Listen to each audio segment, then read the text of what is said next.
Athi madoda kungani nakhetha ukushada nokufa nisaphila. Nitshala kanjani imbewu cede nishiye. Nisho ngoba ningaboni yini ukuthi isibusiso senu lezi enichela kuzo. Phoke nikulindela kanjani ukubusiswa isibusiso senu ningasichelelanga kwasekucaleni. Athi ekucaleni ekukhuleni kwakhe kuze kube namhlanje ubefisa ukuhlangana noyise ngoba sukela wazalwa akazange wamkhulisa.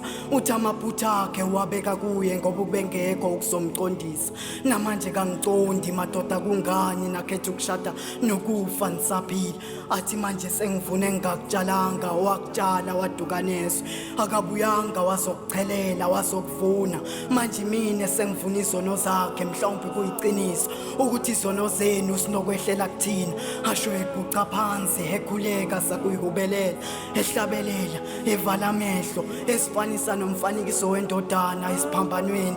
Eloyi baba ungishiyelani ngoba kuthiwe amadoda kayipheli okusho ukuthi wena kawusiyona indoda ngoba wahluleka ukuzibamba sicine ucine wakhetha ukucela empunzini. Ngakho Nkosi uzungisize ungicinise ngingacheli ekucheleleni ngikutshalile emhlabeni.